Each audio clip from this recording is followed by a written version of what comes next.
ਪਾਵਨ ਪਵਿੱਤਰ ਕਲਿਆਣਕਾਰੀ ਸਤਿਗੁਰਾਂ ਦਾ ਇਤਿਹਾਸ। ਗੁਰੂ ਜਸ ਸਰਵਣ ਕਰ ਲਾਹਾ ਪ੍ਰਾਪਤ ਕਰਨਾ ਕਰੀਏ ਜੀ। ਸੋ ਕੱਲ ਦੇ ਦੀਵਾਨਾਂ ਅੰਦਰ ਆਪ ਗੁਰਸਿੱਖ ਸੰਗਤਾਂ ਪ੍ਰਸੰਗ ਸਰਵਣ ਕੀਤਾ ਕਿ ਕਲਗੀਧਰ ਪਾਤਸ਼ਾਹ ਸਤਿਗੁਰੂ ਗੁਰੂ ਗੋਬਿੰਦ ਸਿੰਘ ਸਾਹਿਬ ਮਹਾਰਾਜ ਸਾਹਿਬ ਜੀ ਗੁਰਤਾ ਗੱਦੀ ਤੇ ਸ਼ੋਭਤ ਸ੍ਰੀ ਅਨੰਦਪੁਰ ਸਾਹਿਬ ਨਗਰੀ ਸ਼ੋਭਾ ਪਾ ਰਹੇ ਹਨ। ਸਤਿਗੁਰਾਂ ਦੇ ਦਰਸ਼ਨਾਂ ਹੇਤੂ ਵੱਖ-ਵੱਖ ਇਲਾਕਿਆਂ ਤੋਂ ਬਹੁਤ ਵੱਡੀ ਗਿਣਤੀ ਵਿੱਚ ਸੰਗਤਾਂ ਆਉਂਦੀਆਂ ਅਤੇ ਸਤਿਗੁਰਾਂ ਦੇ ਪਾਵਨ ਦਰਸ਼ਨ ਦੀਦਾਰੇ ਕਰ ਮਨੋਵਾਂਛਿਤ ਵਰਾਂ ਨੂੰ ਪ੍ਰਾਪਤ ਕਰਦੀਆਂ ਹਨ। ਸੋ ਇਸੇ ਤਰ੍ਹਾਂ ਦਿੱਲੀ ਨਗਰੀ ਤੋਂ ਸੰਗਤਾਂ ਸਤਿਗੁਰਾਂ ਦੇ ਦਰਸ਼ਨਾਂ ਨੂੰ ਪਹੁੰਚੀਆਂ ਅਤੇ ਸਤਿਗੁਰੂ ਸਾਹਿਬਾਂ ਦੇ ਦਰਸ਼ਨ ਕਰਕੇ ਕਿਰਤਾਰਥ ਹੋਈਆਂ। ਦਿੱਲੀ ਦਾ ਪ੍ਰਸੰਗ ਜਿਹੜਾ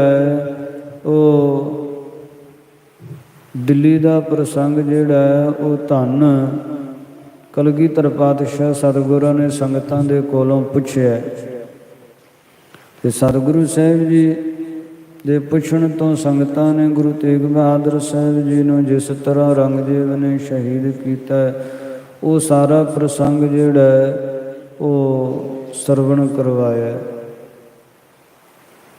ਅਤੇ ਇਸੇ ਤਰ੍ਹਾਂ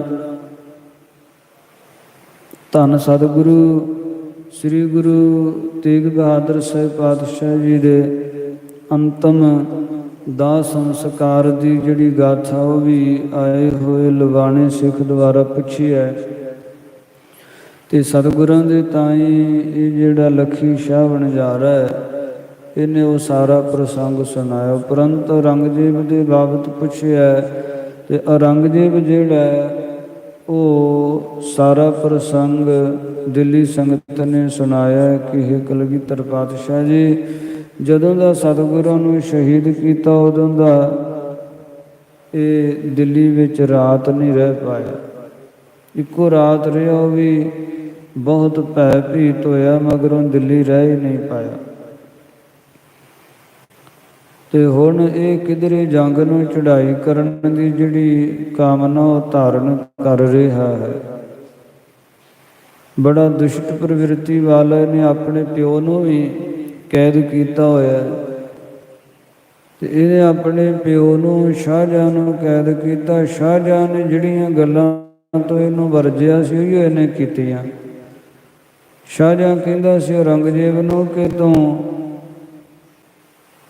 ਕਿਵੇਂ ਕਰਕੇ ਵੀ ਆਪਣੇ ਸਿਪਾਹੀਆਂ ਦੀ ਤਨਖਾਹ ਨਾ ਘਟਾਵੇਂ ਅਤੇ ਹਿੰਦੂਆਂ ਨੂੰ ਜਬਰਨ ਮੁਸਲਮਾਨ ਨਾ ਬਣਾਵੇਂ ਤੇ ਤਾਨੇ ਸ਼ਾਹ ਦੇ ਉੱਪਰ ਚੜ੍ਹਾਈ ਕਰਕੇ ਨਾ ਜਾਵੇਂ ਇਤਿਆਦ ਹੋਰ ਗੱਲਾਂ ਤੋਂ ਵਰਜਿਆ ਪਰ ਇਹ ਵਰਜਿਆ ਨਹੀਂ ਰਿਹਾ। ਸੋ ਜਿਵੇਂ ਦਿੱਲੀ ਦੀ ਸੰਗਤ ਔਰੰਗਜ਼ੇਬ ਦੇ ਬਾਬਤ ਪ੍ਰਸੰਗ ਸੁਣਾ ਰਹੀ ਹੈ ਇਹ ਆਪਾਂ ਕਥਾ ਸੁਣੀ ਹੈ। ਇਸ ਤੋਂ ਅੱਗੋਂ ਜਿਹੜੀ ਪਾਵਨ ਕਥਾ ਹੈ ਉਹ ਪ੍ਰਾਰੰਭ ਹੋ ਰਹੀ ਹੈ। ਸੋ ਇਕਾਗਰਤਾ ਬਣਾਈਏ ਮਨੋਵਿਰਤੀਆਂ ਨੂੰ ਇਕਾਗਰ ਕਰੀਏ।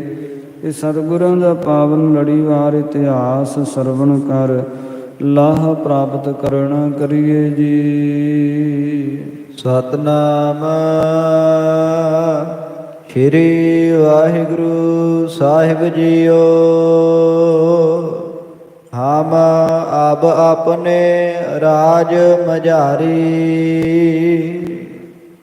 ਹਮ ਨਾਮ ਅਸੀਂ ਆਪਣੇ ਰਾਜ ਦੇ ਵਿੱਚ ਸ਼ਾਹਜਹਾਂ ਹੇ ਕਲਗੀਧਰ ਪਾਤਸ਼ਾਹ ਜਿਸ ਤਰ੍ਹਾਂ ਸ਼ਾਹਜਹਾਂ ਆਪਣੇ ਇਸ ਫਰਜ਼ੰਦ ਔਰੰਗਜ਼ੇਬ ਨੂੰ ਦੱਸਦਾ ਹੈ ਜੇਲ੍ਹ ਵਿੱਚ ਕੈਦ ਵਿੱਚ ਪਿਆ ਵੀ ਪੁੱਤਰਿਤ ਕਰਦਾ ਆਪਣੇ ਪੁੱਤਰ ਨੂੰ ਸਮਝਾਉਂਦਾ ਹੈ ਫਰਜ਼ੰਦ ਨੂੰ ਸਮਝਾਉਂਦਾ ਹੈ ਕਿ ਇਹ ਔਰੰਗਜ਼ੇਬ ਜੇਕਰ ਆਪਾਂ ਆਪਣੇ ਰਾਜ ਦੇ ਵਿੱਚ ਦੇ ਹਿੰਦਨ ਕੋ ਧਰਮ ਬਿਗਾਰੀ ਆਪਾਂ ਹਿੰਦੂਆਂ ਦਾ ਧਰਮ ਵਿਗਾੜ ਦਈਏ ਉਹਨਾਂ ਨੂੰ ਜ਼ਬਰਦਸਤੀ ਮੁਸਲਮਾਨ ਬਣਾ ਲਈਏ ਸਮੈ ਪਾਏ ਹੋਏ ਹਿੰਦੂ ਰਾਜੇ।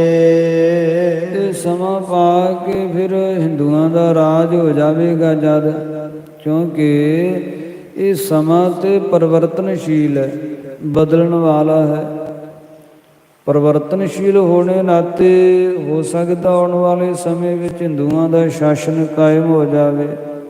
ਪ੍ਰਥਮ ਵੀ ਇੱਥੇ ਕਸ਼ਤਰੀ ਰਾਜੇ ਰਹਿ ਚੁੱਕੇ ਹੈ ਇਸ ਦੇਸ਼ ਵਿੱਚ। ਆਪਾਂ ਬਾਹਰੋਂ ਆਏ ਹੋਏ ਹਾਂ, ਆਪਾਂ ਜਿਹੜਾ ਜਵਨ ਦੇਸ਼ ਹੈ ਉੱਧਰੋਂ ਆਏ ਹੋਏ ਹਾਂ, ਤੇ ਹਿੰਦੂਆਂ ਦਾ ਦੇਸ਼ ਹੈ। ਇੱਕ ਕਸ਼ਤਰੀ ਜਿਹੜੇ ਆਰੀਆਵਰਤ ਸਮਾਜ ਦੇ ਉਹਨਾਂ ਦਾ ਇਹ ਦੇਸ਼ ਹੈ।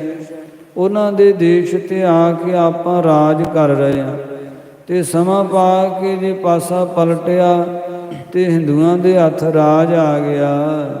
ਕਰਹਿ ਸੋ ਤੁਰਕਨ ਸੰਗ ਕੁਕਾਜੇ। ਫਿਰ ਉਹ ਵੀ ਤੁਰਕਾਂ ਦੇ ਨਾਲ ਖੋਟਾ ਕੰਮ ਕਰਨਗੇ। ਜੇ ਜ਼ਬਰਦਸਤੀ ਉਹਨਾਂ ਨੂੰ ਮੁਸਲਮਾਨ ਬਣਾਉਣ ਦੀ ਆਪਾਂ ਚੇਸ਼ਟਾ ਕਰਾਂਗੇ, ਯਤਨ ਕਰਾਂਗੇ, ਤੇ ਜਦ ਉਹਨਾਂ ਦੇ ਹੱਥ ਇਹ ਸ਼ਕਤੀ ਆਵੇਗੀ, ਰਾਜ ਦਾ ਤੇਜ ਆਵੇਗਾ, ਤੇ ਉਹ ਆਪਣੇ ਨਾਲ ਜ਼ਬਰਦਸਤੀ ਆਪਣੇ ਜਿਹੜੇ ਅਗਾਂਹ ਪੁੱਤ ਪੋਤਰੇ ਹੋਣਗੇ ਉਹਨਾਂ ਦੇ ਨਾਲ ਜ਼ਬਰਦਸਤੀ ਕਰਨਗੇ। ਨੇ ਸ਼ਾਹੇ ਬਨਿਓ ਜੇ ਰਹਿ। ਇਸ ਵਾਸਤੇ ਜ਼ਬਰਦਸਤੀ ਹਿੰਦੂਆਂ ਨੂੰ ਮੁਸਲਮਾਨ ਨਾ ਬਣਾਵੀਂ।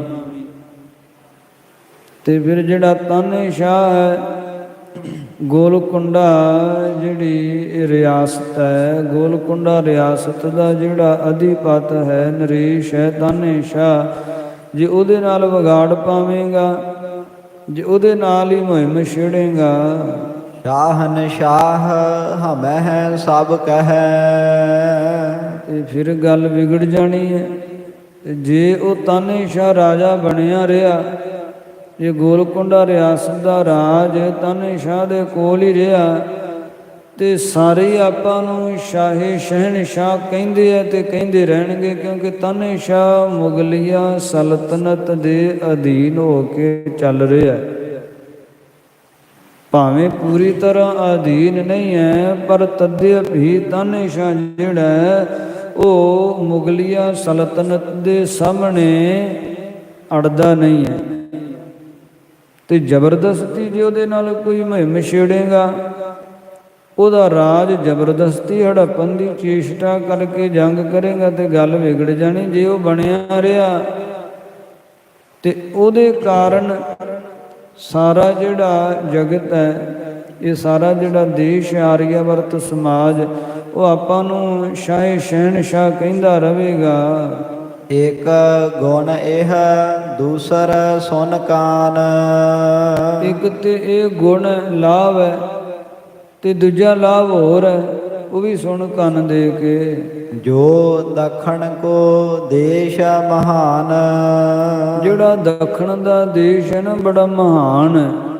ਦੱਖਣ ਦੇਸ਼ ਦੇ ਵਿੱਚ ਬੜੇ ਬੜੇ ਮਰਹੱਟੇ ਸੂਰਬੀਰ ਹੈ। ਸ਼ਿਵਾਜੀ ਜੈਸੇ ਬੜੇ ਮਰਹੱਟੇ ਸੂਰਬੀਰ, ਤਥਾ ਇਹ ਜਿਹੜਾ ਦੇਸ਼ ਸੂਰਬੀਰਾਂ ਦਾ ਹੈ। ਇਤ ਹੀ ਰੋਕ ਰਖਹਿ ਦਲ ਸਾਰੇ। ਤੇ ਤਾਨੇਸ਼ਾਹ ਜਿਹੜਾ ਉਹ ਉਧਰ ਹੀ ਮਰਹੱਟਿਆਂ ਨੂੰ ਰੋਕੀ ਰੱਖਦਾ। ਮੁਗਲਿਆ ਸਲਤਨਤ ਇੱਧਰ ਦਿੱਲੀ ਵਾਲੇ ਆਉਣ ਹੀ ਨਹੀਂ ਦਿੰਦਾ। ਤਾਨੇਸ਼ਾਹ ਦਾ ਆਪਣਾ ਬੜਾ ਦਬਦਬਾ ਹੈ, ਜਿਸ ਕਾਰਨ ਮਰਹੱਟਿਆਂ ਦਾ ਸਾਹਸ ਨਹੀਂ ਕਿ ਉਹ ਦਿੱਲੀ ਵੱਲ ਨੂੰ ਚੜ੍ਹ ਕੇ ਆਉਣ। ਤਾਨੇਸ਼ਾਹ ਉੱਥੇ ਹੀ ਉਹਨਾਂ ਨੂੰ ਰੋਕ ਲੈਂਦਾ। ਹਾਮ ਸੋ ਪਰਹਿ ਨਾ ਜੰਗ ਅਖਾਰੇ।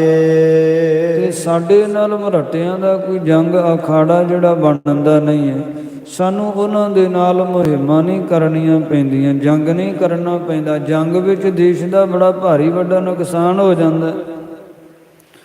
ਭਾਵੇਂ ਜੰਗ ਵਿੱਚੋਂ ਜਿੱਤ ਵੀ ਕਿਉਂ ਨਾ ਹਾਸਲ ਕਰ ਲਈ ਜਾਵੇ, ਪਰ ਜੰਗ ਦੇ ਵਿੱਚ ਜਿਹੜਾ ਬਹੁਤ ਵੱਡਾ ਨੁਕਸਾਨ ਹੋ ਜਾਂਦਾ ਹੈ। ਇਤਿਆਦਿਕ ਜੇ ਨੀਤ ਬਤਾਈ। ਇਤਿਆਦ ਨੀਤੀ ਦੀਆਂ ਗੱਲਾਂ ਜਿਹੜੀਆਂ ਉਹ ਸ਼ਾਹਜਹਾਂ ਨੇ ਔਰੰਗਜ਼ੇਬ ਨੂੰ ਦਸੀਆਂ। ਕਹੇ ਦੋਸ਼ ਗੁਣ ਤਿਨ ਸਮੁਦਾਈ। ਤੇ ਸਾਰੇ ਦੋਸ਼ ਔਗਣ ਤੇ ਗੁਣ ਲਾਭ ਉਹ ਸਾਰੇ ਦੱਸੇ। ਇਹਨਾਂ ਗੱਲਾਂ 'ਚ ਤੇਰਾ ਨੁਕਸਾਨ ਹੋਣਾ ਤੇ ਇਹਨਾਂ ਗੱਲਾਂ 'ਚ ਤੇਰਾ ਲਾਭ ਹੋਣਾ ਹੈ। ਤਉ ਨਾ ਮੂਰਖ ਨੇ ਮਨ ਮਾਨੇ। ਪਰ ਮੂਰਖ ਹੈ ਔਰੰਗਜ਼ੇਬ, ਨਹੀਂ ਮੰਨੀ ਆਪਣੇ ਪਿਓ ਦੀ ਸਿੱਖਿਆ ਹੀ ਨਹੀਂ ਮੰਨੀ ਉਸਨੇ। ਪਦਰ ਕਹੇ ਉਲਟੇ ਸਭ ਠਾਨੇ। ਜੋ ਗੱਲਾਂ ਨੇ ਸਮਝਾਈਆਂ ਉਹ ਤੋਂ ਉਲਟ ਕੀਤੀਆਂ ਨਰੰਗੇ ਨੇ। ਹੋਤੇ ਰਜਤ ਪਾਨ 100 ਦਰਮਾਹਾ। 100 ਰਜਤ ਪਣ ਸੀ ਮਹੀਨੇ ਦੀ ਤਨਖਾਹ ਸਿਪਾਹੀਆਂ ਦੀ। ਜਿਹੜੇ ਛੋਟੇ ਸਿਪਾਹੀ ਹੈ ਨਾ, ਜਿਹੜੇ ਵੱਡੇ ਜਰਨਲ ਕਰਨਲ ਹੈ, ਉਹਨਾਂ ਦੀ ਤਨਖਾਹ ਵੱਧ ਹੈ। ਜਿਹੜੇ ਸਿਪਾਹੀ ਹੈ ਫੌਜ ਵਿੱਚ, ਉਹਨਾਂ ਦੀ 100 ਰਜਤ ਪਣ। ਰਜਤ ਨਾਮ ਚਾਂਦੀ ਹੈ, ਪਣ ਨਾਮ ਜਿਹੜਾ ਉਹ ਰੁਪਈਆਂ ਦਾ। ਚਾਂਦੀ ਦੇ ਰੁਪਈਏ 100 ਰੁਪਈਏ ਮਹੀਨੇ ਦੀ ਤਨਖਾਹ ਸੀ ਸਿਪਾਹੀਆਂ ਦੀ। ਤਬ ਤੇ 60 ਦਿਨ ਲੱਗਤਾ ਹਾਂ। ਇਹ ਔਰੰਗਜ਼ੇਬ ਦਾ ਜਦੋਂ ਰਾਜ ਆਇਆ ਤੇ ਉਹ 60 ਰਜਤ ਪਣ ਉਹਨੇ ਕਰ ਦਿੱਤੇ। 100 ਦੇ ਵਿੱਚੋਂ 40 ਘਟਾ ਹੀ ਦਿੱਤੇ। ਕਹਿੰਦਾ ਮਹੀਨੇ ਦੀ ਤਨਖਾਹ ਤੁਹਾਡੀ 60 ਰੁਪਈਏ ਦੇਣੀ ਹੈ। ਹਿੰਦ ਧਰਮ ਬਹੁ ਨਰਨ ਬਿਗਾਰਾ। ਤੇ ਜਿਹੜਾ ਹਿੰਦੂਆਂ ਦਾ ਧਰਮ ਸੀ ਉਹ ਬਹੁਤਿਆਂ ਦਾ ਵਿਗਾੜ ਦਿੱਤਾ। ਬਹੁਤਿਆਂ ਨੂੰ ਲਾਲਚ ਤਥਾ ਜ਼ਬਰਦਸਤੀ ਜਿਹੜਾ ਉਹ ਮੁਸਲਮਾਨ ਬਣਾਇਆ। ਮਹਾ ਮੂੜ ਨੇ ਕੁਛ ਨਾ ਵਿਚਾਰਾ। ਬੜਾ ਵੱਡਾ ਮੂਰਖ ਸੀ ਨਰੰਗਾ, ਵਿਚਾਰ ਕੀਤੀ ਕੋਈ ਨਾ, ਦੂਰ ਅੰਦੇਸ਼ੀ ਤੇ ਸੋਚੀ ਕੋਈ ਨਾ। ਸਤਿਗੁਰ ਕਾਰਨ ਤੇ ਪਛਤਾਤੀ। ਤੇ ਸਤਿਗੁਰਾਂ ਦੇ ਇਸ ਕਾਰਨ ਤੋਂ ਪਿੱਛੋਂ ਜਦੋਂ ਸਤਿਗੁਰਾਂ ਨੇ ਵੱਡਾ ਸਾਕਾ ਕੀਤਾ, ਠੀਕਰ ਫੋਰ ਦਿੱਲੀਸ ਸਿਰ ਪ੍ਰਭਪੁਰ ਕੀਆ ਪਿਆਨ, ਤੇਗ ਬਹਾਦਰ ਸੀ ਕਿਰਿਆ ਕਰੀ ਨ ਕਿਨਹੂ ਆਨ। ਇਹ ਸਤਿਗੁਰਾਂ ਦਾ ਵੱਡਾ ਸਾਕਾ ਜਦੋਂ ਦਿੱਲੀ ਵਿੱਚ ਹੋਇਆ, ਗੁਰਾਂ ਦੀ ਸ਼ਹਾਦਤ ਹੋਈ, ਇਹਦੇ ਤੋਂ ਮਗਰੋਂ ਹੋਰ ਮਹਿ ਨਹਿ ਸੁਪਤਿਓ ਕਿਸ ਰਾਤੀ। ਮੇਰੇ ਦਿੱਲੀ 'ਚ ਕਦੇ ਸੌ ਨਹੀਂ ਪਾਇਆ ਨਰੰਗਾ ਗੁਰਦੇਵ ਜੀ। ਏਕ ਪੀਰ ਇੱਕ ਦਿਨ ਚੱਲ ਆਇਓ। ਇੱਕ ਦਿਨ ਦੀ ਗਾਥਾ ਤੁਹਾਨੂੰ ਦੱਸਦੇ ਸਤਿਗੁਰੂ ਜੀ, ਆਪ ਜੀ ਜਾਣਦੇ ਤਾਂ ਹੋ, ਫਿਰ ਵੀ ਤੁਸੀਂ ਪੁੱਛਿਆ ਤੇ ਦੱਸ ਕਿ ਇੱਕ ਦਿਨ ਪੀਰ ਆਇਆ ਦਿੱਲੀ ਵਿੱਚ ਕੋਈ। ਉਤਰਿਓ ਵਹਿਰ ਤਾਹੇ ਸੁਣ ਪਾਇਓ। ਉਹ ਜਦੋਂ ਦਿੱਲੀ ਵਿੱਚ ਆ ਕੇ ਉਹਨੇ ਉਤਾਰਾ ਕੀਤਾ ਤੇ ਨਰੰਗੇ ਨੂੰ ਪਤਾ ਲੱਗਾ ਕਿ ਫਲਾਣਾ ਫਲਾਣਾ ਕੋਈ ਸਿੱਧ ਪੀਰ ਆਇਆ ਹੈ। ਮਿਲਨੇ ਹੇਤ ਨਰੰਗਾ ਗਇਓ। ਉਹ ਪੀਰ ਨੂੰ ਮਿਲਣ ਵਾਸਤੇ ਔਰੰਗਜ਼ੇਬ ਗਿਆ। ਇੱਕ ਰਕੇਬ ਮੋਹਰਨ ਭਰ ਲਿਓ। ਇੱਕ ਰਕੇਬ ਨਾਮੇ ਵੱਡਾ ਥਾਲ, ਕੈਂ ਦਾ ਥਾਲ ਮੋਹਰਾਂ ਦੇ ਨਾਲ ਭਰ ਲਿਆ, ਸੋਨੇ ਦੀਆਂ ਸ਼ਰਫੀਆਂ ਨਾਲ। ਦੁਤੀਏ ਬਿਖੈ ਜਵਾਹਰ ਪਾਏ। ਤੇ ਦੂਜੇ ਰਕੇਬ ਵਿੱਚ, ਦੂਜੇ ਥਾਲ ਵਿੱਚ ਹੀਰੇ ਜਵਾਹਰਾਤ ਪਾ ਲਏ। ਪੀਰ ਅਗਾਰੀ ਧਰੇ ਬਣਾਏ। ਤੇ ਬਣਾ ਕੇ ਸਵਾਰ ਕੇ ਪੀਰ ਦੇ ਅੱਗੋਂ ਜਾ ਕੇ ਰੱਖੇ। ਕਰ ਸਲਾਮ ਬੈਠਿਓ ਤਿਸ ਪਾਸ। ਸਲਾਮ ਵਾਲੇਕੁਮ ਕਰਦਿਆਂ ਪੀਰ ਦੇ ਕੋਲ ਬਹਿ ਗਿਆ ਔਰੰਗਜ਼ੇਬ। ਕਰਿਓ ਬਤਾਵਨ ਆਪਣੋ ਤਰਾਸ। ਤੇ ਜੋ ਮਨ ਵਿੱਚ ਤਰਾਸ ਸੀ, ਡਰ ਭੈ ਸੀ ਔਰੰਗਜ਼ੇਬ ਦੇ, ਉਹ ਆਪਣਾ ਡਰ ਪੀਰ ਨੂੰ ਦੱਸਿਆ। ਨਿਸ ਮਹਿ ਅੰਤਰ ਜਾਏ ਨਾ ਸੋਇਓ।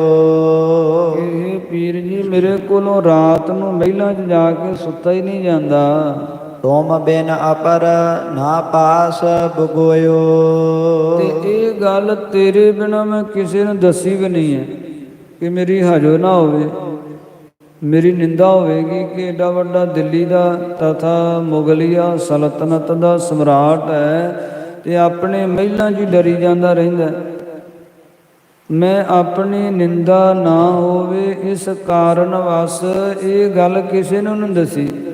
ਪੀਰ ਜੀ, ਤੁਹਾਨੂੰ ਦੱਸ ਰਿਹਾ ਕਿ ਮੈਂ ਬਹੁਤ ਡਰਦਾ, ਮੇਰੇ ਤੋਂ ਰਾਤ ਨੂੰ ਮਹਿਲਾਂ 'ਚ ਨਹੀਂ ਜਾਇਆ ਜਾਂਦਾ। ਇਸ ਕੋ ਹੋਏ ਉਪਚਾਰ ਕੇ ਨਾਹੇ। ਇਹ ਗੱਲ ਦਾ ਕੋਈ ਵਿਚਾਰ ਹੋ ਸਕਦਾ, ਕੋਈ ਯਤਨ ਹੋ ਸਕਦਾ ਕਿ ਨਹੀਂ ਹੋ ਸਕਦਾ। ਜਿਸ ਤੇ ਬਸਨ ਬਨਹਿ ਪੁਰ ਮਾਹੇ। ਜਿਸ ਕਰਕੇ ਪੁਰੀ ਵਿੱਚ, ਨਗਰੀ ਵਿੱਚ ਵਸਣਾ ਹੋ ਸਕੇ, ਮੈਂ ਦਿੱਲੀ ਵਿੱਚ ਰਹਿ ਸਕਾਂ, ਮੇਰੇ ਕੋਲ ਰਿਹਾ ਹੀ ਨਹੀਂ ਜਾਂਦਾ ਦਿੱਲੀ। ਤੁਮ ਤੇ ਸਿਆਨੋ ਅਪਰ ਨਾ ਕੋਏ।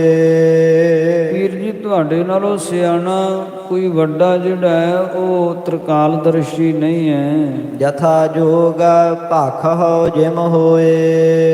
ਜਥਾ ਉਚਿਤ ਜੋ ਗੱਲ ਹੋ ਸਕਦੀ ਹੈ ਤੁਸੀਂ ਮੈਨੂੰ ਦੱਸ ਦਿਓ, ਮੈਨੂੰ ਕਹਿ ਦਿਓ। ਸੁਨਤ ਪੀਰ ਨੇ ਭਲੇ ਵਿਚਾਰਾ। ਸੁਣਿਆ ਜਿਸ ਵੇਲੇ ਤੇ ਭਲੀ ਪ੍ਰਕਾਰ ਪੀਰ ਨੇ ਵਿਚਾਰ ਕੀਤੀ। ਨੇਤਰ ਮੂੰਦ ਕੌਤਕ ਪਿਖ ਸਾਰਾ। ਨੇਤਰ ਮੁੰਦੇ ਐ ਤੇ ਸਾਰਾ ਕੌਤਕ ਵੇਖਿਆ। ਉਹ ਤ੍ਰਿਕਾਲਦਰਸ਼ੀ ਸੀ, ਉਹਨੂੰ ਪਤਾ ਲੱਗ ਜਾਂਦਾ ਸੀ ਭੂਤ ਭਵਿੱਖ ਦਾ। ਜਦੋਂ ਉਹਨੇ ਨੇਤਰ ਮੂੰਦ ਕੇ ਵੇਖਿਆ ਪੀਰ ਨੇ, ਮਤੀ ਦਾਸ ਜਿਨ ਬਿਗਨ ਪਸਾਰਾ। ਕੀ ਵੇਖਦਾ ਹੈ ਕਿ ਮਹਾਨ ਸ਼ਹੀਦ ਭਾਈ ਮਤੀ ਦਾਸ, ਜਿਨ੍ਹਾਂ ਨੇ ਹੀ ਇਹ ਵੱਡਾ ਵਿਘਨ ਪਾਇਆ ਹੋਇਆ ਕਿ ਨਰੰਗੇ ਨੂੰ ਦਿੱਲੀ ਰਹਿਣ ਨਹੀਂ ਦਿੰਦੇ ਭਾਈ ਮਤੀ ਦਾਸ ਜੀ। ਕੌਣ ਨਿਜ ਅਜ਼ਮਤ ਓਜ ਨਿਹਾਰਾ। ਤੇ ਫਿਰ ਆਪਣੀ ਕਰਾਮਾਤ ਦਾ ਬਲ ਵੇਖਿਆ ਪੀਰ ਨੇ। ਪਹਿਲੋਂ ਭਾਈ ਮਤੀ ਦਾਸ ਜੀ ਦੇ ਇਹ ਵੱਡੇ ਤੇਜ ਪ੍ਰਤਾਪ ਨੂੰ ਵੇਖਿਆ ਤੇ ਫਿਰ ਆਪਣਾ ਬਲ ਵੇਖਿਆ ਕਿ ਮੇਰੇ 'ਚ ਕਿੰਨੀ ਕੁ ਸ਼ਕਤੀ ਹੈ। ਸੰਗ ਨੁਰੰਗੇ ਸਕਲ ਬਤਾਈ। ਜਦੋਂ ਆਪਣੇ ਆਪ ਨੂੰ ਅਸਮਰੱਥ ਪਾਇਆ ਨਾ ਭਾਈ ਸ਼ਹੀਦ ਭਾਈ ਮਤੀ ਦਾਸ ਜੀ ਦੇ ਸਨਮੁਖ, ਤੇ ਨਰੰਗੇ ਨੂੰ ਕਹਿਣ ਲੱਗਾ ਫਿਰ ਪੀਰ, ਇਸ ਕੋ ਆਬ ਕਿਛ ਹੋਇ ਨਾ ਉਪਾਈ। ਇਹ ਰੰਗ ਜਿਵੇਂ ਗੱਲ ਦਾ ਨਹੀਂ ਉਪਾਅ ਹੋਣਾ, ਕੋਈ ਯਤਨ ਹੈ ਹੀ ਨਹੀਂ ਹੈ ਕਿ ਤੂੰ ਦਿੱਲੀ ਰਹਿ ਸਕੇ। ਤੋਹੇ ਭਲੇ ਹਿਤ ਰਹਿਓ ਵਿਚਾਰ।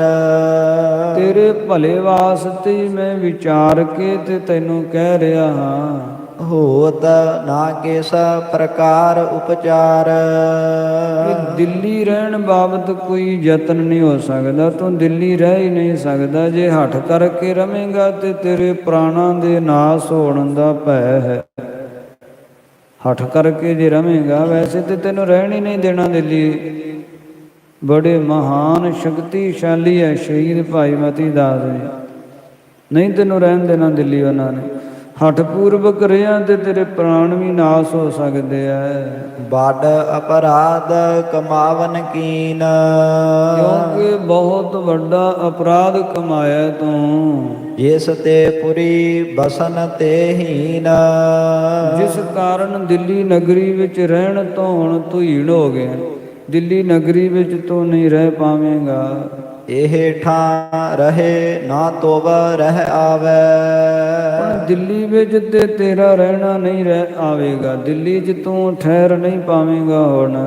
ਸੁਪਤੈ ਵਹਿਰ ਸਰਬ ਲਖ ਪਾਵੈ। ਤੇ ਜੇ ਤੂੰ ਹੁਣ ਬਾਹਰ ਹੀ ਸੌਵੇਂਗਾ, ਕਦੇ ਕਿਤੇ ਸੌਂ ਗਿਆ, ਕਦੇ ਕਿਤੇ ਜਾ ਕੇ ਰਾਤ ਕੱਟ ਲਈ, ਤੇ ਜਿਸ ਤਰ੍ਹਾਂ ਹੀ ਚੱਲਦਾ ਰਿਹਾ ਜਿਵੇਂ ਤੂੰ ਕਦੇ ਬਾਗ 'ਚ ਚਲ ਜਾਣਾ, ਕਦੇ ਦਿੱਲੀੋਂ ਬਾਹਰ ਹੋਰ ਕਿਤੇ ਚਲੇ ਜਾਣਾ, ਜਿਸ ਤਰ੍ਹਾਂ ਹੀ ਚੱਲ ਤੇ ਸਾਰਿਆਂ ਨੂੰ ਪਤਾ ਲੱਗ ਜਾਣਾ। ਹਾਲੇ ਤੇ ਤੂੰ ਇਸ ਗੱਲ ਤੋਂ ਡਰਦਾ ਹੈ ਕਿ ਮੇਰੀ ਹਜੋ ਨਾ ਹੋਵੇ, ਨਿੰਦਾ ਨਾ ਹੋਵੇ, ਤੇ ਦੱਸਦਾ ਵੀ ਨਹੀਂ ਕਿਸੇ ਨੂੰ ਕਿ ਮੈਂ ਦਿੱਲੀ ਰਹਿੰਦਾ ਕਿਉਂ ਨਹੀਂ। ਰਾਤ ਨੇ ਬਹਾਨੇ ਲਾ ਕੇ ਫਲਾਣਾ ਕੰਮ ਉੱਥੇ ਜਾਣਾ ਹੈ, ਫਲਾਣਾ ਕੰਮ ਹੈ, ਤੇ ਤੂੰ ਬਾਹਰ ਰਹਿਣਾ ਹੈ, ਦਿੱਲੀ ਰਹਿਣਾ ਕੋਈ ਨਹੀਂ ਹੈ। ਤੇ ਜੇ ਇਸੇ ਤਰ੍ਹਾਂ ਚੱਲਦਾ ਰਿਹਾ ਤੇ ਤੇਰੇ ਆਪਣੇ ਸੰਗੀ ਸਾਥੀ ਸਿਪਾਹੀਆਂ ਨੂੰ ਵਿਦਿਤ ਹੋ ਜਾਣਾ, ਪ੍ਰਗਟ ਹੋ ਜਾਣਾ ਕਿ ਤੂੰ ਕਿਉਂ ਨਹੀਂ ਦਿੱਲੀ ਰਹਿੰਦਾ। ਔਰ ਮਹਿ ਨਿਸਾ ਬਸਨ ਹੋਏ ਨਾਹੀ। ਕਿ ਰਾਤ ਨੂੰ ਨਰੰਗਾ ਦਿੱਲੀ 'ਚ ਰਹਿ ਨਹੀਂ ਸਕਦਾ। ਹਜੋ ਕਰ ਹੈ ਸਭ ਆਪਸ ਮਾਹੀ। ਅਗਰ ਸਾਰੇ ਹੀ ਆਪਸ ਵਿੱਚ ਮਿਲ ਕੇ ਤੇਰੀ ਨਿੰਦਾ ਕਰਨਗੇ, ਤੇਰਾ ਮਖੌਲ ਉਡਾਉਣਗੇ। ਜਾਂ ਤੇ ਕਰ ਮੁਹਿੰਮ ਕਿਤ ਔਰ। ਇਸ ਵਾਸਤੇ ਮੈਂ ਤੇ ਹੀ ਸਲਾਹ ਦੇਵਾਂਗਾ ਕਿ ਕਿਸੇ ਪਾਸੇ ਮੁਹਿੰਮ ਨੂੰ ਚੜ੍ਹਾਈ ਕਰ ਜਾ। ਕਿਸੇ ਜੰਗ ਵਾਸਤੇ ਜੰਗ ਦਾ ਬਹਾਨਾ ਲਾ ਕੇ ਤੇ ਇੱਥੋਂ ਦਿੱਲੀੋਂ ਨਿਕਲ ਜਾ। ਲੈ ਗਮਨ ਹੋ ਲਸ਼ਕਰ ਕੋ ਜ਼ੋਰ। ਆਪਣੇ ਨਾਲ ਭਾਰੀ ਵੱਡੀ ਲਸ਼ਕਰ ਫੌਜ ਲੈ ਕੇ ਤੇ ਚਲਿਆ ਜਾਣਾ ਕਰ। ਸੰਮਤ ਕਿਤਕ ਬੀਤ ਤਹ ਜੈ ਹੈ। ਤੇ ਜਦੋਂ ਕਿਸੇ ਮੁਹਿੰਮ ਨੂੰ ਚੜਿਆ, ਕਿੰਨੇ ਕੁ ਸਾਲ ਉਧਰੇ ਲੰਘ ਗਏ, ਦਿੱਲੀ ਆਇਆ ਹੀ ਨਾ। ਬਾਤ ਪੁਰਾਤਨ ਤਬ ਪਰ ਜੈ ਹੈ। ਤਾਂ ਫਿਰ ਇਹ ਗੱਲ ਪੁਰਾਣੀ ਹੋ ਜਾਵੇਗੀ। ਸੁਨਤ ਪੀਰ ਤੇ ਭਇਓ ਨਿਰਾਸ। ਸੁਣ ਕੇ ਪੀਰ ਕੋਲੋਂ ਨਿਰਾਸ਼ ਹੋ ਗਿਆ ਔਰੰਗਜ਼ੇਬ। ਮਿਟ ਗਈ ਪੁਰੀ ਬਾਸ ਕੀ ਆਸ। ਦਿੱਲੀ ਨਗਰੀ ਵਿੱਚ ਰਹਿਣ ਦੀ ਜਿਹੜੀ ਆਸਾ ਸੀ ਨਾ ਉਹ ਮਿਟ ਗਈ ਹੈ। ਨਿਸ਼ਚਾ ਹੋ ਗਿਆ ਕਿ ਮੈਂ ਦਿੱਲੀ ਨਹੀਂ ਰਹਿ ਪਾਵਾਂਗਾ ਹੁਣ। ਹਤੋਂ ਜਾਏ ਅਬ ਤਾਨੇ ਸ਼ਾਹ। ਇਹ ਮਨ ਵਿੱਚ ਸੋਚਦਾ ਕਿ ਕਿਉਂ ਨਾ ਮੈਂ ਤਾਨੇ ਸ਼ਾਹ ਦੇ ਉੱਤੇ ਚੜ੍ਹਾਈ ਕਰਕੇ ਜਾਵਾਂ ਤੇ ਉਹਨੂੰ ਮਾਰ ਦਿਆਂ। ਇਤ ਹੀ ਬੈ ਕੋ ਕਰੋ ਨਿਬਾਹ। ਤੇ ਉਧਰ ਹੀ ਜਾ ਕੇ ਮੈਂ ਰਵਾਂ ਤੇ ਉਧਰ ਹੀ ਆਪਣਾ ਨਿਰਵਾਹ ਕਰਾਂ। ਏਮ ਨਿਸ਼ਚੈ ਕਰ ਸਭ ਬਿਦ ਤਿਆਰੀ। ਇਸ ਤਰ੍ਹਾਂ ਨਿਸ਼ਚਾ ਕਰਕੇ ਨੇ ਸਾਰੀ ਤਿਆਰੀ ਕਰ ਲਈ। ਕਰੀ ਹਕਾਰਨ ਸੈਨਾ ਸਾਰੀ। ਸਾਰੀ ਸੈਨਾ ਨੂੰ ਔਰੰਗਜ਼ੇਬ ਨੇ ਸੱਦ ਲਈ ਆਪਣੇ ਕੋਲ। ਤੋਪ ਰਹਿਕਲੇ ਆਦ ਕਨੇਰੇ। ਵੱਡੀਆਂ ਤੋਪਾਂ ਅਤੇ ਇਸੇ ਤਰ੍ਹਾਂ ਰਹਿਕਲੇ ਜਿਹੜੇ ਆ ਪਿਸਤੌਲ ਤੇ ਹੋਰ ਬੰਦੂਕਾਂ ਆਦਿ ਸਾਰਾ ਅਸਲਾ ਬਰੂਦ ਇਕੱਤਰਿਤ ਕਰ ਲਿਆ। ਲੈ ਕਰ ਚੜ ਚਾਲਿਓ ਤਿਸ ਬੇਰੇ। ਸਾਰੀ ਫੌਜ ਨੂੰ ਅਸਲਾ ਬਰੂਦ ਲੈ ਕੇ ਤੇ ਇਹ ਦੱਖਣ ਵੱਲ ਨੂੰ ਰਿਆਸਤ ਗੋਲਕੁੰਡਾ ਵੱਲ ਤਾਨੇ ਸ਼ਾਹ ਦੇ ਉੱਪਰ ਚੜ੍ਹਾਈ ਕਰਕੇ ਚੱਲ ਪਿਆ। ਦੋਹਰਾ ਸੁਨਤ ਕਿਰਪਾਲ ਕਿਰਪਾਲ ਜੋਤ। ਇਹ ਦਿੱਲੀ ਕੇ ਦਿਲ ਵਾਲੀ, ਇਹ ਜਿਹੜੀ ਦਿੱਲੀ ਦੀ ਆਈ ਸੰਗਤ ਹੈ ਨਾ, ਗੁਰਾਂ ਦੀ ਪ੍ਰੇਮੀ, ਗੁਰਾਂ ਦੇ ਸੇਵਕ, ਇਹ ਸੰਗਤ ਨੇ ਇਹ ਸਾਰਾ ਪ੍ਰਸੰਗ ਸਤਿਗੁਰਾਂ ਨੂੰ ਸੁਣਾਇਆ। ਸਤਿਗੁਰਾਂ ਸੁਣਿਆ, ਮਾਮਾ ਕਿਰਪਾਲ ਚੰਦ ਜੀ ਨੇ ਸੁਣਿਆ। ਦਿਲ ਵਾਲਨ ਕੀ ਗਾਥ। ਦਿੱਲੀ ਵਾਲਿਆਂ ਦੀ ਇਹ ਗਾਥਾ ਸਾਰੀ ਸੁਣੀ। ਮੂਡ ਨੁਰੰਗ ਪ੍ਰਸੰਗ ਕੋ। ਮੂਰਖ ਔਰੰਗਜ਼ੇਬ ਦਾ ਪ੍ਰਸੰਗ। ਪੁਨ ਬੂਝਿਓ ਤਿਨ ਸਾਥ। ਤੇ ਫਿਰ ਸਤਿਗੁਰਾਂ ਪੁੱਛਿਆ ਦਿੱਲੀ ਦੀ ਸੰਗਤ ਤੋਂ, ਕਿਉ ਪਈ ਤਾਨੇ ਸ਼ਾਹੋ ਜੋ ਦੱਖਣ ਕੇਰਾ। ਕਿ ਗੁਰਸਿੱਖੋ ਜਿਹੜਾ ਦੱਖਣ ਦਾ ਰਹਿਣ ਵਾਲਾ ਤਾਨੇ ਸ਼ਾਹ ਹੈ, ਕਿਉ ਕਰ ਭਇਓ ਤਾਹੇ ਸੰਗ ਬੈਰਾ। ਉਹਦੇ ਨਾਲ ਔਰੰਗਜ਼ੇਬ ਦਾ ਵੈਰ ਕਿਵੇਂ ਪਿਆ। ਇਸ ਕਾਰਨ ਤੇ ਕੀਨ ਚੜਾਈ। ਤਾਨੇ ਸ਼ਾਹ ਉੱਪਰ ਕਿਸ ਕਾਰਨ ਕਰਕੇ ਨਰੰਗੇ ਨੇ ਚੜ੍ਹਾਈ ਕੀਤੀ। ਕੋਈ ਤੇ ਬਹਾਨਾ ਬਣਿਆ ਹੀ ਹੋਵੇਗਾ ਨਾ ਲੜਾਈ ਦਾ। ਉਹ ਕੀ ਬਹਾਨਾ ਬਣਿਆ? ਇਹ ਪ੍ਰਸੰਗ ਪੁਨ ਦੇਹੋ ਸੁਨਾਈ। ਇਹ ਵੀ ਸਾਰਾ ਪ੍ਰਸੰਗ ਸੁਣਾਓ। ਬੰਦ ਹਾਥ ਬੋਲੇ ਦਿਲ ਵਾਲੀ। ਹੱਥ ਜੋੜ ਕੇ ਦਿੱਲੀ ਵਾਲੇ ਜਿਹੜੇ ਬਜ਼ੁਰਗ ਸਿੱਖ ਆਏ ਹੋਏ ਸਨ ਗੁਰਾਂ ਦੀ ਹਜ਼ੂਰੀ ਵਿੱਚ, ਉਹਨਾਂ ਦੱਸਿਆ, ਸੁਨਹੁ ਪ੍ਰਭੂ ਤੁਰਕੇਸ਼ ਕੁਚਾਲੀ। ਇਹ ਸਤਿਗੁਰੂ ਜੀ ਔਰੰਗਜ਼ੇਬ ਦੀ ਖੋਟੀ ਚਾਲ ਬਾਬਤ ਸੁਣੋ। ਮਹਾ ਬੇਕੀਮਤ ਏਕ ਜਵਾਹਰ। ਇੱਕ ਬੇਸ਼ਕੀਮਤੀ ਜਵਾਹਰ ਸੀ, ਬੇਸ਼ਕੀਮਤੀ ਹੀਰਾ ਸੀ ਇੱਕ। ਤਾਨੇ ਸ਼ਾਹ ਨਿਕਟ ਦੁੱਤ ਜ਼ਾਹਰ। ਜਿਹਦੀ ਦੁੱਤ ਸ਼ੋਭਾ ਜ਼ਾਹਰ ਸਾਰੇ ਜਹਾਨ 'ਚ ਪ੍ਰਗਟ ਸੀ। ਬੇਸ਼ਕੀਮਤੀ ਸੀ ਹੀਰਾ ਤੇ ਉਹ ਤਾਨੇ ਸ਼ਾਹ ਦੇ ਕੋਲ ਸੀ। ਆਪ ਆਪਣੀ ਮਹਿ ਸੋ ਰਾਖਤ। ਉਹ ਆਪਣੇ ਹੱਥ ਦੀ ਉਂਗਲੀ ਦੀ ਛਾਪ ਦੇ ਵਿੱਚ ਉਹਨੇ ਉਹ ਹੀਰਾ ਜੜਿਆ ਹੋਇਆ ਸੀ ਤੇ ਉਹ ਛਾਪ ਆਪਣੀ ਉਂਗਲ ਵਿੱਚ ਰੱਖਦਾ ਸੀ।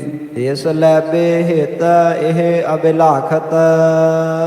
ਉਸ ਹੀਰੇ ਨੂੰ ਪ੍ਰਾਪਤ ਕਰਨ ਦੀ ਅਬਿਲਾਖਤ ਇੱਛਾ ਰੱਖਦਾ ਸੀ ਨਰੰਗਾ। ਏਕ ਜੌਹਰੀ ਖੋਜਿਓ ਐਸੋ। ਜਦੋਂ ਤਾਨੇ ਸ਼ਾਹ ਦੇ ਹੱਥ ਦੀ ਅੰਗੂਠੀ ਵਿੱਚ ਬੇਸ਼ਕੀਮਤੀ ਹੀਰੇ ਦੇ ਬਾਬਤ ਸੁਣਿਆ ਨਾ ਨਰੰਗੇ ਨੇ, ਤੇ ਇਹਨੇ ਇੱਕ ਬਹੁਤ ਵੱਡਾ ਸੂਝਵਾਨ ਸਿਆਣਾ ਜੌਹਰੀ ਖੋਜਿਆ, ਸਿਆਣਾ ਜੌਹਰੀ ਲੱਭਿਆ। ਪਰਖਨ ਮਹਿ ਕੋ ਨਹਿ ਤਿਸ ਜੈਸੋ। ਜਿਹਦੇ ਵਰਗਾ ਪਾਰਖੂ ਕੋਈ ਨਹੀਂ ਸੀ, ਕਿਉਂਕਿ ਨਰੰਗਾ ਬੜਾ ਹੀ ਚਤੁਰ ਸੀ। ਕਿਸੇ ਦੀ ਗੱਲ ਤੇ ਨੂੰ ਛੇਤੀ ਵਿਸ਼ਵਾਸ ਆਉਂਦਾ ਕੋਈ ਨਹੀਂ ਸੀ। ਤਸੱਲੀ ਕਰਕੇ ਵਿਸ਼ਵਾਸ ਕਰਦਾ ਸੀ, ਆਪਣੀ ਤਸੱਲੀ ਕਰਕੇ। ਸੁਣਿਆ ਇਹਨੇ ਬੇਸ਼ਕੀਮਤੀ ਹੀਰਾ ਉਹਦੇ ਕੋਲ, ਇਹਨੂੰ ਤਸੱਲੀ ਕੋਈ ਨਾ ਆਈ। ਇਹਨੇ ਬਹੁਤ ਸੂਝਵਾਨ ਸਿਆਣਾ ਜੌਹਰੀ ਲੱਭਿਆ। ਉਹ ਜਿਹੜਾ ਬਹੁਤ ਸੁਲਝਿਆ ਹੋਇਆ ਜੌਹਰੀ ਸੀ, ਉਹਦੇ ਦੁਆਰਾ ਇਹ ਪਤਾ ਕਰਨਾ ਚਾਹੁੰਦਾ ਕਿ ਗੱਲ ਸੱਚੀ ਕਿ ਝੂਠੀ ਹੈ। ਜਦੋਂ ਜੌਹਰੀ ਇਹਦੇ ਕੋਲ ਆਇਆ, ਕਰਤ ਪਾਰਖਾ ਬ੍ਰਿੰਦ ਜਵਾਹਰ, ਜਿਹੜਾ ਬਹੁਤ ਜਵਾਹਰ ਹੀਰਿਆਂ ਦੀ ਪਰਖ ਕਰਨ ਵਾਲਾ ਜੌਹਰੀ ਸੀ, ਜਾਨਤ ਸਭ ਕੀ ਕੀਮਤ ਜ਼ਾਹਰ, ਤੇ ਸਾਰਿਆਂ ਦੀ ਕੀਮਤ ਜਾਣਦਾ ਸੀ। ਹਰ ਤਰ੍ਹਾਂ ਦੇ ਹੀਰੇ ਦੀ ਉਹਨੂੰ ਪਰਖ ਸੀ, ਕਿਉਂਕਿ ਹੀਰਿਆਂ ਵਿੱਚ ਵੀ ਜਾਤੀਆਂ ਹੁੰਦੀਆਂ। ਜੈਸੇ ਪ੍ਰਤੀ ਇੱਕ ਵਸਤੂ ਵਿੱਚ ਭਿੰਨ ਭਿੰਨ ਜਾਤੀਆਂ ਹੁੰਦੀਆਂ, ਮਨੁੱਖਾਂ ਵਿੱਚ ਹੀ ਹੈ। ਵੱਖ ਵੱਖ ਪ੍ਰਜਾਤੀਆਂ ਹਨਗੀਆਂ ਮਨੁੱਖਾਂ ਦੀਆਂ, ਖੱਤਰੀ ਬ੍ਰਾਹਮਣ ਸ਼ੂਦਰ ਵੈਸ ਗਾਂ ਅਨੇਕ ਹੋਰ ਵਰਨਾਂ ਤੋਂ ਜਾਤੀਆਂ ਆ ਜਾਂਦੀਆਂ ਹਨਗੀਆਂ। ਇਸੇ ਤਰ੍ਹਾਂ ਪਸ਼ੂ ਪਕਸ਼ੀਆਂ ਵਿੱਚ ਵੀ ਵੱਖ ਵੱਖ ਜਾਤੀਆਂ ਹਨਗੀਆਂ। ਸੋ ਹੀਰਿਆਂ ਵਿੱਚ ਵੀ ਵੱਖ ਵੱਖ ਜਾਤੀਆਂ ਹੁੰਦੀਆਂ ਹਨਗੀਆਂ, ਤੇ ਸਾਰੀਆਂ ਜਾਤੀਆਂ ਦੀ ਇਹਨੂੰ ਜਾਣਕਾਰੀ ਸੀ ਜੌਹਰੀ ਨੂੰ, ਤੇ ਸਾਰੀਆਂ ਪ੍ਰਜਾਤੀਆਂ ਦੀ ਕੀਮਤ ਨੂੰ ਜਾਣਦਾ ਸੀ। ਇਹ ਸੋ ਕਹਿਓ ਬਨਹੁ ਬਾਪਾਰੀ, ਨਰੰਗਾ ਨੂੰ ਕਹਿਣ ਲੱਗਾ ਕਿ ਤੂੰ ਵਪਾਰੀ ਬਣ। ਗਮਨਹੁ ਦਖਣ ਕੀਜਹਿ ਤਿਆਰੀ, ਤੇ ਦੱਖਣ ਦੇ ਵਿੱਚ ਗੋਲਕੁੰਡਾ ਰਿਆਸਤ ਵਿੱਚ ਜਾਣਾ ਕਰ, ਤਿਆਰੀ ਕਰ ਤੂੰ। ਮੁਲਾਕਾਤ ਕਰ ਤਾਨੇ ਸ਼ਾਹੂ, ਤੇ ਤਾਨੇ ਸ਼ਾਹ ਨਾਲ ਜਾ ਕੇ ਮੁਲਾਕਾਤ ਕਰ। ਵਿਖਹੁ ਜਵਾਹਰ ਤਿਸ ਕਰ ਮਾਹੂ, ਤੇ ਉਹਦੇ ਘਰ ਹੱਥ ਦੇ ਵਿੱਚ ਸੁਣੀਂਦਾ ਇੱਕ ਜਵਾਹਰ ਹੈ ਬੇਸ਼ਕੀਮਤੀ, ਤੇ ਉਹਨੂੰ ਜਾ ਕੇ ਤੂੰ ਵੇਖ। ਪਰਖਹੁ ਕੇਤਕ ਕੀਮਤ ਕੇਰੋ, ਉਹਨੂੰ ਜਾ ਕੇ ਪਰਖ ਤੇ ਜਾਣਕਾਰੀ ਹਾਸਲ ਕਰਕੇ ਕਿੰਨੀ ਕੁ ਕੀਮਤ ਦਾ ਹੈ। ਨਿਜ ਬੁੱਧੀ ਕਰ ਨੀਕੇ ਹੇਰੋ, ਆਪਣੀ ਬੁੱਧੀ ਬਲ ਦੇ ਨਾਲ ਚੰਗੀ ਤਰ੍ਹਾਂ ਵੇਖ ਉਹਨੂੰ ਜਾ ਕੇ। ਚੱਲਿਓ ਜੌਹਰੀ ਆਏ ਸਮਾਨੀ, ਔਰੰਗਜ਼ੇਬ ਦੀ ਆਗਿਆ ਪਾ ਕੇ ਜੌਹਰੀ ਚੱਲ ਪਿਆ। ਅਦਕ ਦਰਬਲੇ ਤਿਆਰੀ ਠਾਨੀ, ਬਹੁਤ ਧਨ ਨਰੰਗੇ ਨੇ ਉਹਨੂੰ ਦਿੱਤਾ, ਧਨ ਲੈ ਕੇ ਤਿਆਰੀ ਕੀਤੀ ਤੇ ਚੱਲ ਪਿਆ। ਸਗਰੋ ਮਾਰਗ ਉਲੰਘਿਓ ਜਾਏ, ਇਹ ਸਾਰਾ ਮਾਰਗ ਰਸਤਾ ਜਿਹੜਾ ਉਹ ਤੈਅ ਕੀਤਾ। ਦਿੱਲੀ ਤੋਂ ਚੱਲਿਆ ਤੇ ਕ੍ਰਮਦਰ ਚੱਲਦਿਆਂ ਹੈਦਰਾਬਾਦ ਵਿੱਚ ਪਹੁੰਚਿਆ। ਪਹੁੰਚ ਹੈਦਰਾਬਾਦ ਸੋ ਥਾਏ, ਜਦੋਂ ਹੈਦਰਾਬਾਦ ਵਿੱਚ ਪਹੁੰਚਿਆ, ਕਿਉਂਕਿ ਗੋਲਕੁੰਡਾ ਰਿਆਸਤ ਦੀ ਰਾਜਧਾਨੀ ਸੀ ਉਸ ਸਮੇਂ ਹੈਦਰਾਬਾਦ ਵਿੱਚ ਹੀ ਰਹਿੰਦਾ ਸੀ ਤਾਨੇ ਸ਼ਾਹ। ਤੇ ਜਦੋਂ ਪਹੁੰਚਿਆ ਹੈਦਰਾਬਾਦ, ਕੇਤਕ ਦਿਨ ਤਹਿ ਥਿਰਤਾ ਰਾਖੀ, ਕਿੰਨੇ ਕੁ ਦਿਨ ਉੱਥੇ ਰਿਹਾ ਜੌਹਰੀ। ਕਰੇ ਯਤਨ ਮਿਲਬੇ ਅਬਿਲਾਖੀ, ਤਾਨੇ ਸ਼ਾਹ ਨੂੰ ਮਿਲਣ ਦੀ ਇੱਛਾ ਰੱਖ ਕੇ ਬੜੇ ਯਤਨ ਕਰਦਾ ਮੇਰੀ ਮੁਲਾਕਾਤ ਹੋਵੇ। ਖਰਚਿਓ ਧਨ ਉਮਰਾਵਨ ਦੀਨ, ਫਿਰ ਧਨ ਖਰਚੇ ਆ ਜਿਹੜੇ ਉਮਰਾਵ ਸੀ, ਤਾਨੇ ਸ਼ਾਹ ਦੇ ਸੰਗੀ ਸਾਥੀ ਵਜ਼ੀਰ ਸੀ, ਉਹਨਾਂ ਨੂੰ ਮਾਇਆ ਦਿੱਤੀ, ਧਨ ਦਿੱਤਾ ਕਿ ਮੇਰੀ ਮੁਲਾਕਾਤ ਕਰਵਾਓ। ਮੁਲਾਕਾਤ ਠਹਿਰਾਵਨ ਕੀਨ, ਰਾਮਾ ਨੇ ਇਸ ਜੌਹਰੀ ਦੀ ਤਾਨੇ ਸ਼ਾਹ ਦੇ ਨਾਲ ਮੁਲਾਕਾਤ ਦਾ ਸਮਾਂ ਨਿਯੁਕਤ ਕੀਤਾ। ਵਸਤ ਅਨੂਠੀ ਲੈ ਕਰ ਗਇਓ, ਤੇ ਇਸ ਨਿਸ਼ਚਿਤ ਸਮੇਂ ਜਿਹੜਾ ਮੁਲਾਕਾਤ ਲਈ ਸਮਾਂ ਨਿਯੁਕਤ ਕੀਤਾ ਸੀ, ਉਸ ਸਮੇਂ ਬੜੀਆਂ ਅਨੂਠੀਆਂ ਨਵੀਆਂ ਤੇ ਬਹੁਤ ਸੋਹਣੀਆਂ ਭੇਟਾਵਾਂ ਜਿਹੜੀਆਂ ਲੈ ਕੇ ਗਿਆ, ਜਾ ਕੇ ਤਾਨੇ ਸ਼ਾਹ ਨੂੰ ਮਿਲਿਆ। ਕਦਮ 50 ਫਰਕ ਠਹਿਰਾਇਓ, ਤੇ ਤਾਨੇ ਸ਼ਾਹ ਨੇ ਉਹਨੂੰ 50 ਕਦਮ ਦੂਰ ਰੱਖਿਆ, ਨੇੜੇ ਨਹੀਂ ਆਉਣ ਦਿੱਤਾ, ਕਿਉਂਕਿ ਤਾਨੇ ਸ਼ਾਹ ਵੀ ਬੜਾ ਹੀ ਚਤੁਰ ਤੇ ਬੜਾ ਸੂਝਵਾਨ ਸੀ। ਉਹ ਕਿਸੇ ਅਣਜਾਣੇ ਵਿਅਕਤੀ ਨੂੰ ਆਪਣੇ ਨੇੜੇ ਨਹੀਂ ਸੀ ਆਉਣ ਦਿੰਦਾ, ਕਿ ਕਿਤੇ ਸ਼ਤਰੂ ਦਾ ਕੋਈ ਸਿਪਾਹੀ ਨਾ ਹੋਵੇ, ਕਿਤੇ ਵੈਰੀ ਦਾ ਕੋਈ ਐਸਾ ਆਦਮੀ ਨਾ ਹੋਵੇ ਕਿ ਜੋ ਨੇੜੇ ਢੁੱਕ ਕੇ ਤੇ ਕਿਸੇ ਕਾਰਨ ਵਸ ਮੇਰੀ ਮ੍ਰਿਤੂ ਦਾ ਕਾਰਨ ਬਣ ਜਾਵੇ। ਇਸ ਕਾਰਨ ਆਪਣੀ ਸੁਰੱਖਿਆ ਹੇਤੂ ਸਿਪਾਹੀ ਆਪਣੇ ਕੋਲ ਰੱਖਦਾ ਸੀ, ਤੇ ਅਣਜਾਣੇ ਵਿਅਕਤੀ ਨੂੰ ਕੋਲ ਨਹੀਂ ਸੀ ਆਉਣ ਦਿੰਦਾ। ਇਹ ਅਣਜਾਣ ਹੀ ਹੈ ਤਾਨੇ ਸ਼ਾਹ ਵਾਸਤੇ ਜਿਹੜਾ ਆਇਆ ਹੋਇਆ ਜੌਹਰੀ ਹੈ, ਤੇ ਜੋਰੀ ਨੂੰ ਉਹਨੇ ਆਪਣੇ ਤੋਂ ਦੂਰ ਰੱਖਿਆ ਹੈ। ਤਹਾਂ ਖਰੇ ਹੋਏ ਬੰਧਨ ਕਰੀ। ਤੇ 50 ਕਦਮਾਂ ਦੇ ਫਰਕ ਤੇ ਦੂਰੋਂ ਹੀ ਜੌਹਰੀ ਨੇ ਬੰਦਨਾ ਕੀਤੀ। ਜੌਹਰੀ ਨੇ ਸਲਾਮ ਕੀਤੀ ਤਾਨੇ ਸ਼ਾਹ ਨੂੰ। ਮਿਲਿਓ ਸ਼ਾਹੋਂ ਸੋ ਬਹੁ ਮਤ ਧਰੀ। ਤੇ ਮਿਲਿਓ ਸ਼ਾਹੋ ਸੋ ਤਾਨੇ ਸ਼ਾਹ ਨਾਲ ਮਿਲਿਆ ਤੇ ਬਹੁ ਮਤ ਸ੍ਰੇਸ਼ਟ ਉਜਵਲ ਤਥਾ ਬਹੁਤ ਸ੍ਰੇਸ਼ਟ ਮਤ ਵਾਲਾ ਸੀ, ਭਾਵ ਸਿਆਣਾ ਸੀ ਜੌਹਰੀ। ਤਾਨੇ ਸ਼ਾਹ ਉਬਾਰਿਓ ਹਾਥ। ਤਾਨੇ ਸ਼ਾਹ ਨੇ ਆਪਣਾ ਹੱਥ ਜਿਹੜਾ ਉਭਾਰਿਆ ਤਾਂ ਚੁੱਕਿਆ ਸੁਭਾਵਕ ਹੀ। ਜਿਸ ਮਹਿ ਰਤਨ ਮੁੰਦਰੀ ਸਾਥ। ਜਿਹਦੇ ਵਿੱਚ ਮੁੰਦਰੀ ਸੀ ਪਾਈ ਹੋਈ, ਹੱਥ ਦੀ ਅੰਗੂਠੀ, ਹੱਥ ਵਿੱਚ ਅੰਗੂਠੀ ਪਾਈ ਸੀ, ਉਂਗਲ ਵਿੱਚ ਉਹਦੇ ਵਿੱਚ ਉਹ ਬੇਸ਼ਕੀਮਤੀ ਹੀਰਾ ਸੀ। ਸਿਰ ਪਰ ਕਰ ਮੂਸ਼ਨ ਪਰ ਫੇਰਾ।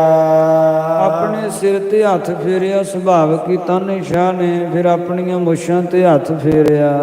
ਤਬੈ ਹੈ ਜਵਾਹਰ ਤਿਸ ਨੇ ਹੀਰਾ। ਇਹ ਜੌਹਰੀ ਨੇ ਉਸ ਵੇਲੇ ਉਹ ਜਵਾਹਰ ਵੇਖਿਆ। ਜਾਮਾ ਹੁਤੋ ਜੌਹਰੀ ਗਰੇ। ਜੌਹਰੀ ਦੇ ਗਲ ਵਿੱਚ ਜਿਹੜਾ ਜਾਮਾ ਸੀ ਪਾਈ ਹੋਈ ਪੁਸ਼ਾਕ ਸੀ, ਇਹ ਪ੍ਰਤਿਬਿੰਬ ਆਨ ਤਹਿ ਪਰੇ।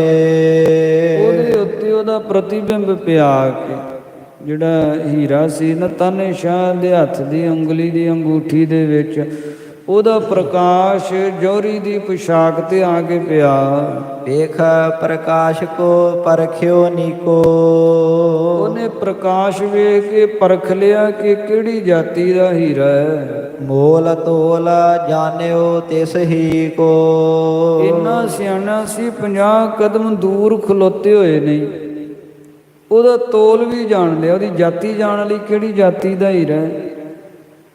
ਉਹਦਾ ਤੋਲ ਵੀ ਜਾਣ ਲਿਆ ਕਿ ਕਿੰਨੇ ਭਾਰ ਦਾ ਹੈ, ਤੇ ਉਹਦਾ ਮੁੱਲ ਵੀ ਜਾਣ ਲਿਆ ਕਿ ਕਿੰਨਾ ਕੁ ਮੁੱਲ ਦਾ ਹੈ।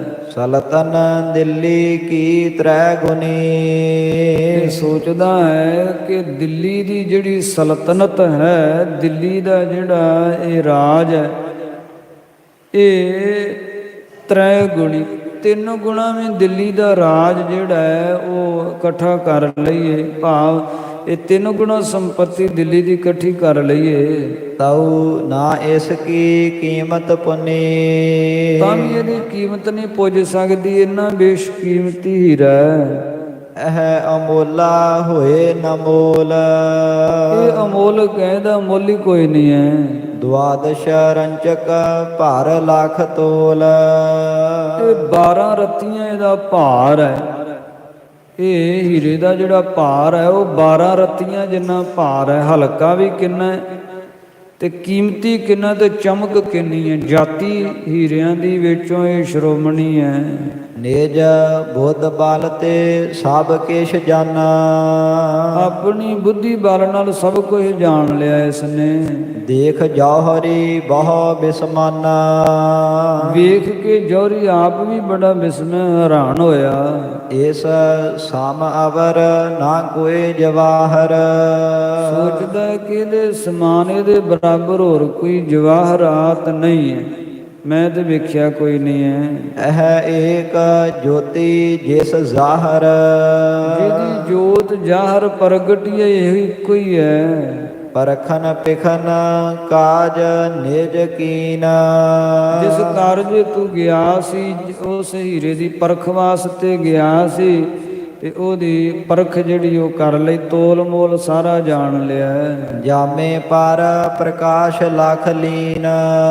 ਤੇ ਆਪਣੇ ਪੁਸ਼ਾਕ ਤੇ ਪਹਿਰੇ ਚੋਲੇ ਤੇ ਪਏ ਪ੍ਰਕਾਸ਼ ਦੁਆਰਾ ਹੀ ਜਾਣ ਲਿਆ।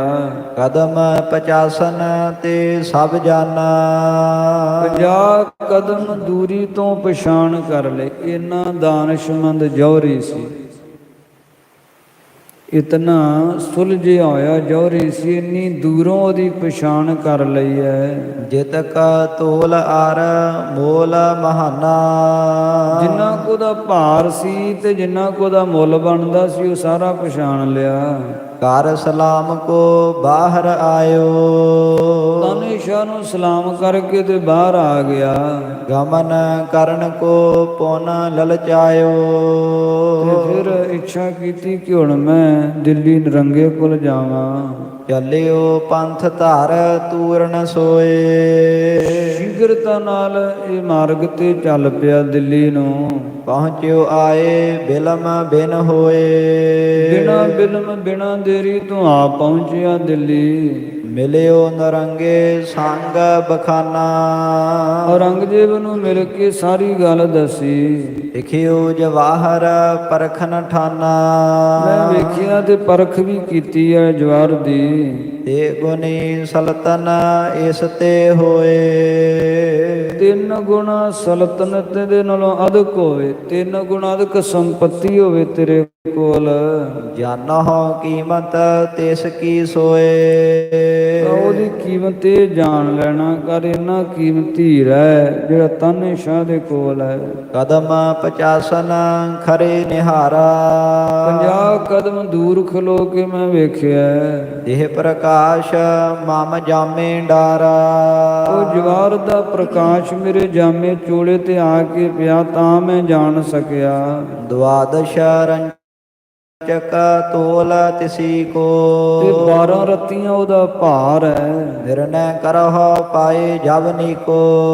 ਜਦੋਂ ਉਹਨੂੰ ਤੂੰ ਪ੍ਰਾਪਤ ਕਰ ਲਵੇਂਗਾ ਔਰੰਗਜ਼ੇਬ ਤੇ ਤੋਲ ਕੇ ਵੇਖ ਲਵੀਂ 12 ਰੱਤੀਆਂ ਤੋਂ ਲੇਸ਼ ਮਾਤਰ ਵੀ ਵਧਿਆ ਘਟਿਆ ਤੇ ਕਹੀਂ ਪੂਰਾ 12 ਰੱਤੀਆਂ ਉਹਦਾ ਤੋਲ ਹੈ। ਸੋਨ ਨੁਰੰਗ ਲੈਬੇ ਲਲਚਾਵਤ।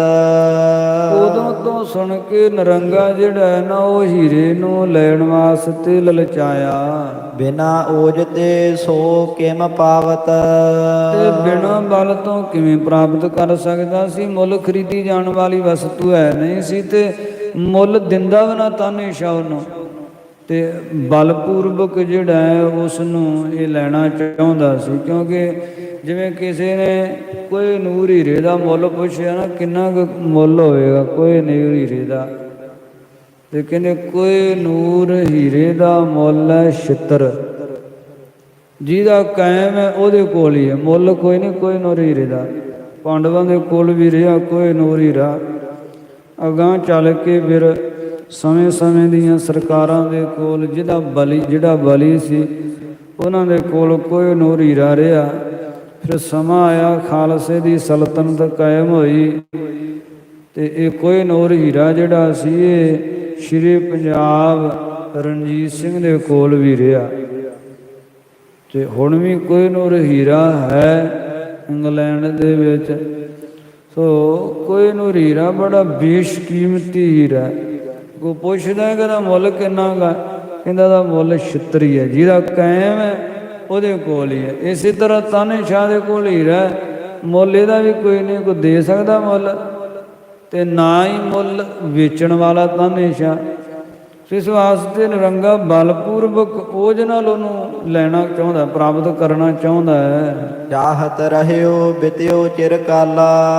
ਲੰਮਾ ਸਮਾਂ ਲੰਘ ਗਿਆ ਚਾਹੁੰਦਾ ਰਿਹਾ ਮੈਂ ਪ੍ਰਾਪਤ ਕਰਾਂ। ਅਬ ਦਿੱਲੀ ਤੇ ਭਇਓ ਨਿਕਾਲਾ। ਤੇ ਹੁਣ ਦਿੱਲੀ ਤੋਂ ਤੁਰ ਪਿਆ। ਹੁਣ ਦਿੱਲੀ ਤੋਂ ਚੱਲ ਪਿਆ ਤਾਨੇ ਸ਼ਾਹ ਵੱਲ ਨੂੰ। ਹਜੋ ਨਾ ਹੋਏ ਜਾਨ ਮਨ ਬੂਢਾ। ਇਹ ਗੱਲ ਮਨ ਵਿੱਚ ਜਾਣ ਕੇ ਕਿ ਮੇਰੀ ਨਿੰਦਾ ਨਾ ਹੋਵੇ। ਇੱਥੋਂ ਲੋਕਾਂ ਨੂੰ ਪਤਾ ਨਾ ਲੱਗ ਜੇ ਕਿ ਦਿੱਲੀ ਰਹਿੰਦਾ ਕਿਉਂ ਨਹੀਂ ਹੈ। ਅਬ ਦੱਖਣ ਕੋ ਗਇਓ ਅਰੂਡਾ। ਸੋ ਸਤਿਗੁਰੂ ਜੀ ਹੁਣ ਦੱਖਣ ਵੱਲ ਨੂੰ ਗਿਆ ਹੈ। ਹੈਦਰਾਬਾਦ ਵੱਲ ਨੂੰ ਚੜ੍ਹਾਈ ਕਰਕੇ ਗਿਆ ਹੈ। ਬੀਤੈ ਹੈ ਕਹਾਂ ਨਾ ਜਾਣਿਓ ਜਾਈ। ਉੱਥੇ ਜਾ ਕੇ ਕੀ ਗੁਜ਼ਰੇਗੀ ਕੁਝ ਜਾਣਿਆ ਨਹੀਂ ਜਾਂਦਾ। ਜੀਵਤ ਆਏ ਕੇ ਤਹ ਬਿਨਸਾਈ। ਜਿਉਂਦਾ ਵਾਪਸ ਆਵੇਗਾ ਕਿ ਉੱਥੇ ਮਰ ਮੁੱਕ ਜਾਵੇਗਾ ਇਹ ਪਤਾ ਕੋਈ ਨਹੀਂ। ਹੁਣ ਦੱਖਣ ਵੱਲ ਨੂੰ ਚੜ੍ਹਾਈ ਕਰਕੇ ਗਿਆ। ਦਿੱਲੀ ਤੋਂ ਆਈ ਸੰਗਤ ਨੇ ਦਿੱਲੀ ਦਾ ਤੇ ਔਰੰਗਜ਼ੇਬ ਦਾ ਇਹ ਸਾਰਾ ਪ੍ਰਸੰਗ ਸਤਿਗੁਰਾਂ ਨੂੰ ਇਸ ਤਰ੍ਹਾਂ ਸਰਵਣ ਕਰਵਾਇਆ। ਸੋ ਸਾਧ ਸੰਗਤ ਕਥਾ ਵਿਚਾਰ ਦੀ ਸਮਾਪਤੀ ਕਰਦੇ ਹਾਂ ਤੋਂ ਸ਼ੁਭ ਦੀ ਅਰਦਾਸਾਂ ਦੀ। ਸੁਭਾਵਕ ਅਨੇਕ ਪ੍ਰਕਾਰ ਦੀਆਂ ਗਲਤੀਆਂ ਹੋ ਗਈਆਂ। ਸਾਧ ਸੰਗਤ ਬਖਸ਼ਣਯੋਗ ਹੈ। ਕਿਰਪਾ ਕਰਕੇ ਬਖਸ਼ ਲੈਣਾ। ਧੰਨ ਗੁਰੂ ਸ੍ਰੀ ਗੁਰੂ ਗੋਬਿੰਦ ਸਿੰਘ ਸਾਹਿਬ ਜੀ ਸ੍ਰੇਸ਼ਟ ਮਤ ਦੇਣ ਵਾਲੇ ਹਨ। ਅੱਗੇ ਵਾਸਤੇ ਸੁਧ ਕਥਾ ਵਿਚਾਰ ਕਰਨ ਦੀ ਬੁੱਧੀ ਬਖਸ਼ਣ। ਸਭ ਹੀ ਸੰਗਤਾਂ ਦੇ ਲੋਕ ਸੁਖੀਏ ਪਰਲੋਕ ਸੁਹੇਲੇ ਕਰਨ। ਬੀਤੈ ਹੈ ਕਹਾਂ ਨਾ ਜਾਣਿਓ ਜਾਈ, ਜੀਵਤ ਆਏ ਕੇ ਤਹ ਬਿਨਸਾਈ। ਵਾਹਿਗੁਰੂ ਜੀ ਕਾ ਖਾਲਸਾ, ਵਾਹਿਗੁਰੂ ਜੀ ਕੀ ਫਤਿਹ।